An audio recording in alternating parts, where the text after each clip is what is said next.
Jika anda percaya Melaka jatuh kerana orang Melayunya khianat, anda telah diajar mitos, bukan sejarah.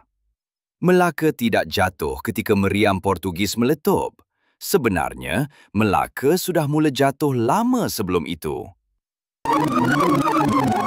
Pada hujung abad ke-15, Melaka ialah sebuah kota pelabuhan antarabangsa. Kekuatan Melaka bukan sekadar terletak pada istana dan tenteranya, tetapi pada perdagangan, kewangan dan aliran bekalan yang menghidupkan seluruh kota. Namun, sebagai sebuah negara kosmopolitan, Melaka membina kekuatannya di atas struktur yang rapuh. Sebahagian pertahanannya bergantung kepada tentera upahan dari luar, manakala sebahagian pentadbirannya pula dipengaruhi oleh aktor ekonomi antarabangsa. Dalam keadaan inilah konflik dalaman mula memakan teras pemerintahan. Nama Raja Mendeliar muncul sebagai sebahagian daripada pertelingkahan ini. Beliau merupakan seorang pedagang India Muslim yang mempunyai pengaruh dalam urusan keuangan dan istana. Daripada konflik inilah muncul satu nama yang sering disalahfaham dalam sejarah kejatuhan Melaka, iaitu Si Kitul. Si Kitul bukan orang Melayu. Dalam hikayat asal, beliau disebut sebagai orang Kelang dan hanyalah seorang suruhan dalam konflik istana. Peranannya terbatas kepada menyebarkan fitnah yang menjatuhkan Raja Mendeliar dan mencetuskan kekacauan pentadbiran yang berlaku lama sebelum Portugis menyerang. Namun, watak kecil ini kemudiannya dibesarkan, identitinya diubah dan akhirnya dijadikan simbol palsu. Kononnya orang Melayu mengkhianati Melaka, sedangkan gambaran itu tidak disokong oleh peristiwa sebenar. Sementara istana berpecah dan kepercayaan runtuh, struktur pertahanan Melaka juga semakin rapuh.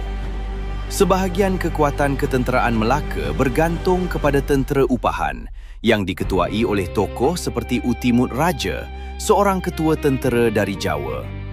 Dalam keadaan aman, sistem ini berfungsi dengan baik.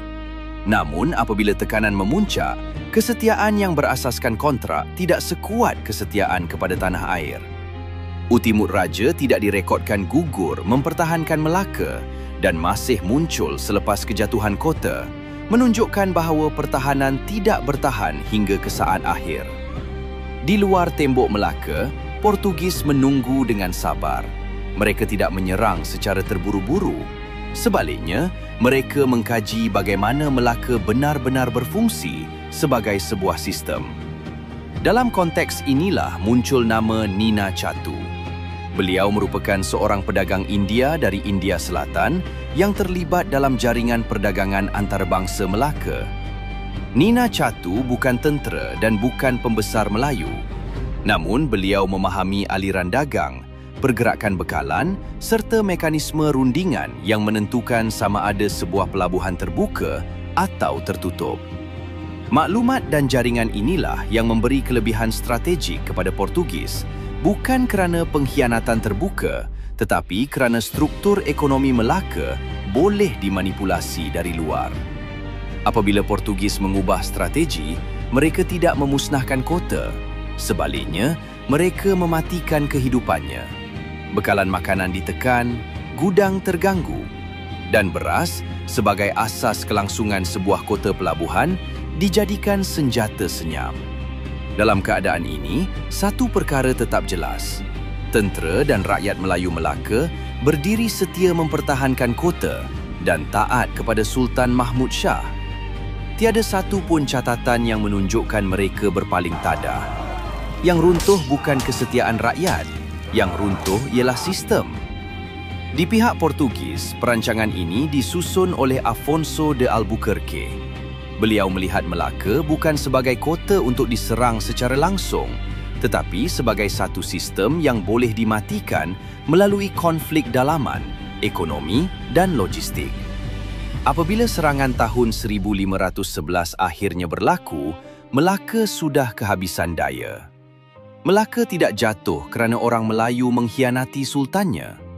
Melaka jatuh kerana konflik elit kebergantungan kepada struktur luar dan manipulasi sistem oleh kuasa imperialis yang memahami bagaimana Melaka berfungsi. Inilah sejarah apabila mitos dibuang dan fakta dibiarkan bercakap.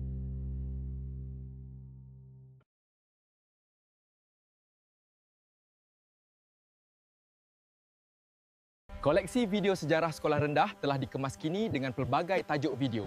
Jangan lupa dapatkannya di cikgushare.my sekarang.